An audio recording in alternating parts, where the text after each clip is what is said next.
In a city with a bad rep for violence, there's no debate. It's a serious problem. This is a crisis, and it's something that we've never faced before. And if we don't resolve it, I really fear for the future of, I really fear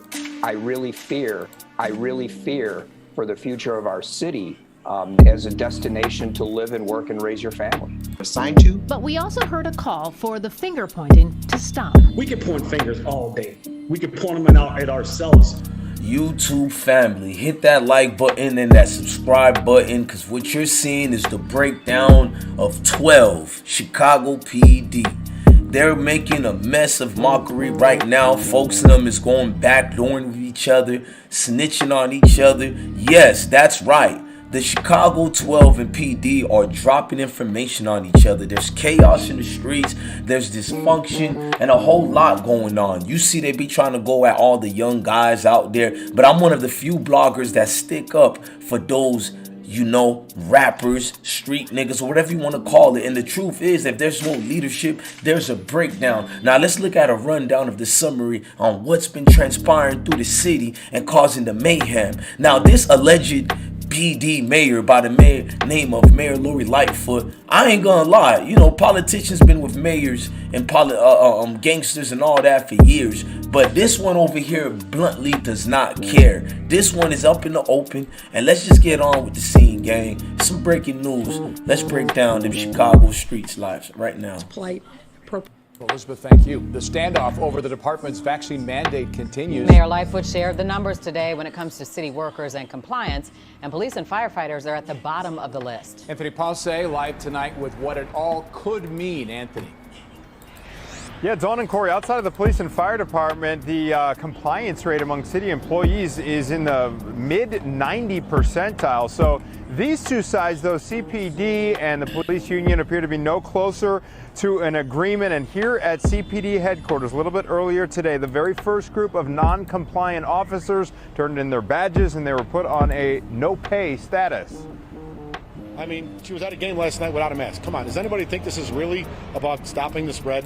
This is all about total control by this mayor. She is a miserable human being. The stalemate gets even more bitter. And the force are still non-compliant. I really hope that the men and women of the Chicago Police Department, who have been fed a lot of stuff, that's the most polite yes or no. While the police union argues the city's violated its members' contractual rights and is pushing for an outside arbitrator to step in. We are now at the point where we are 100% against what they're putting forward, and they are 100% against what we're putting forward. There is never going to be a negotiated settlement to this. The only settlement is going to be at an arbitrator's table. The city maintains its bargaining in good faith and reminds officers that the temporary testing option ends on December 31st. So we need all of our workers within all of our departments and agencies to step up and do their part to end the pandemic by getting fully vaccinated. Never experienced anything like this. They've never felt anything like this, and they're legitimately frightened. Aldermen say residents are scared, and the violence levels in Chicago are at a crisis level. Some aldermen gathered today to talk about the causes, but also solutions to crime in Chicago. Sally Schulze reports.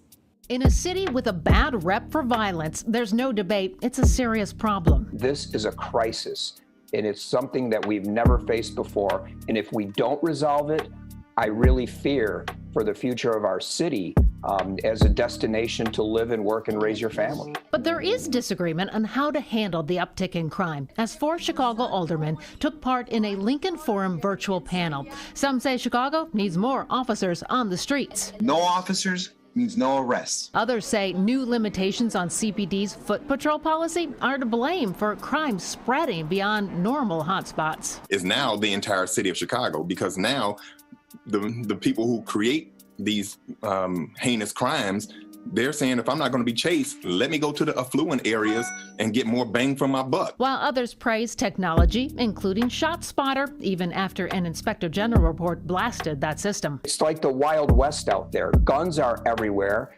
and criminals are using them. Of course, there was a lot of bashing the mayor, state's attorney, and police superintendent David Brown, especially his citywide crime-fighting team. That team should be disbanded. Our officers should be sent back to the districts they were assigned to. But we also heard a call for the finger pointing to stop. We could point fingers all day. We could point them out at ourselves, as we should. But if we don't find the right solutions, we're going to deal with this over the next 5 or next 10 years, and it's only going to get worse. With some predicting 800 murders in Chicago before the year end, it's a debate that promises to continue. Sally Schulze, Fox 32, Chicago. They've never experienced anything like this. They've never felt anything like this, and they're legitimately frightened. Aldermen say residents are scared, and the violence levels in Chicago are at a crisis level. Now you see this continues to go. It doesn't stop. I mean, it's like these politicians couldn't find a way to understand their own foundations, their own streets, their own life over there. Now, talk about police backdooring each other. That's exactly what's going on now. So you got a lot of steppers out there, allegedly, you feel me, these drillers out here who's unexpectedly being accused of certain things when you got this alleged BD, I mean. And it's not that the fact, even if she was a BD, I'm not going to judge her or nothing like that, but it shows your incompetence to do things non-biased for the city. Confrontation at City Hall. Around the country, I feel bad for standing up for myself. I feel bad that Chicago and young people around the country had to see 2 black women get into it this way. An ugly confrontation at City Hall. An alderwoman says the mayor lashed out at her in an angry face-off. The fight at City Hall caused the meeting to be cut short, with highly debated issues still on the table. Natalie Bonke joins us now with those developments. Natalie. Corey and Dawn, the council was expected to vote today on the renaming of Lakeshore Drive, but that was blown out of the water when a handful of council members disagreed with the mayor. Madam President, we cannot adjourn this meeting because according to our rules of order, according to our rules and regulations, there were several Rule 41s that were posted that have to be addressed at this meeting. Standing up and yelling without seeking recognition is not something that's appropriate. We're going to Alderman Harris. And unraveling at City Hall after the mayor lost support for her pick for the city's chief legal officer. Then the mayor called Alderwoman Jeanette Taylor, who was opposed, to the back of the council chamber. I'm like, lower your voice and get your finger out of my face. And so she did get her finger out. You see me doing this. And so I'm holding my skirt. I'm saying, get your finger down. She got her finger out of my face, but she kept screaming at me. Alderwoman Taylor says the disagreement was not over the mayor's pick, but rather the city's position on moving to dismiss a lawsuit by a woman whose home was wrongfully raided by Chicago police in 2019. The mistake was caught on tape. After the council meeting, the mayor released a statement saying, in part, today a small group of aldermen brazenly created a spectacle and did a disservice to their constituents. As a result of their cynical actions, the city council failed to pass protections and relief for our hotel workers. When asked if the mayor is losing control of the council and respect from aldermen, Taylor said this. Ever since COVID, you don't want to work with people. You pick and choose who you work with. This is not how the city, we're never going to get anywhere if we all don't work together. By the way, the vote on renaming Lakeshore Drive was pushed to Friday afternoon. Dawn? I mean, this is deeper than what you're seeing. Tensions are mounting up. People are looking at this situation, and folks had enough. I mean, it's like people need to know that you've lost the city. You've lost the city, Mary Lori Lightfoot. But you didn't mention, I don't think any of your speakers here today mentioned it, is the reason why the hotels are empty, the reason why the storefronts are closed, is because of fear of violent crime. No, there was, well, sir, if I may ask my question, it's a simple question. There's a woman, a pregnant woman was shot at a hotel across the street from here last week at 4 in the afternoon. You know, of course, we have this horrific Juneteenth, 50-some shootings. A young Hispanic couple pulled from their car and shot execution style. This video has gone viral. I don't think we've had any arrests in this case yet. A tourist came to Chicago and was stabbed in the back and murdered on Juneteenth here in the city of Chicago. Our police chief referred to the location of the stabbing as a homeless camp. Last time, I was born and raised in Chicago. I always considered it to be the financial district of Chicago, not a homeless camp. Do you have a question, sir? Yeah, so my question is, Do you feel personally responsible for the your rhetoric, your heated rhetoric is responsible for this off-the-charts violent crime in the city of Chicago? So, several questions. No, I have a follow-up. No, I only asked one question. Okay. So, white reporter in the house. So you know what? That's not appropriate, sir.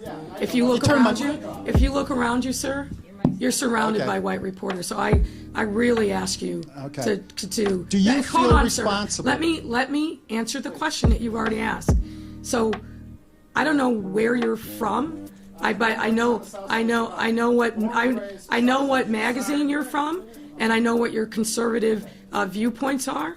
But on almost every question that you ask, you had the facts wrong. So here's what I will say in answer to about the 15 questions that you just asked.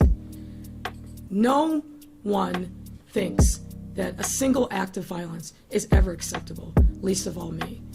The hotels are where they are here in Chicago, as they are across the country because of economic shutdown. We're here to celebrate is the reopening of our city, the great enthusiasm that our residents and our tourists have. If you look at the actual facts, sir, what you're going to find is that on our weekends, when people are engaging in leisure travel, our hotels are seeing unprecedented levels of occupancy, in some instances higher than pre-pandemic. I think that speaks to the nature of our city and the value that people place in being. But I will share with you. Get this straight. Violent crime, the thousands of unsolved shootings and murders and stabbing. My follow-up question is simply this. Many residents in Chicago feel that you've lost control of the city. Now it appears as though you've lost control of the Chicago City Council. Do you owe an apology to the victims of violent crime, the thousands of unsolved shootings and murders and stabbings and random stabbings in the downtown and the south side and the north side and the west side? Do you owe these people any apology? So once again, sir, I ask you to get your facts right. Crime is not out of control in our city. In fact, crime is on the decline. All of our major indices showed a decline in. Y'all just heard what this fool just said. All of our crimes, in fact, is decreasing. Bro, this, like, even in my city, is not decreasing. I know your city is not. Everywhere is not. I don't care what state you from. There's no way crime is decreasing. Crime has elevated at an all-time high. You better believe that. But for her to be in a position where she can't wake up, shake up, and understand it's shake and bake season. So she's baking right now in a lot of theatrics, dramatic situation, and she's clueless to what's going on. Now, her alleged BD ties, I'm not here to give a damn about that. But it does shows that if you have somebody in a higher leadership position and they're not gonna be unbiased, then it's gonna be problematic to the city because you're picking and choosing. And it's a damn shame when the mayor picks a side. Look, I'm your God bless one. Thank you for watching another episode of I Smoke Hip Hop Live. Love your family, love your kids. Stay blessed, gang.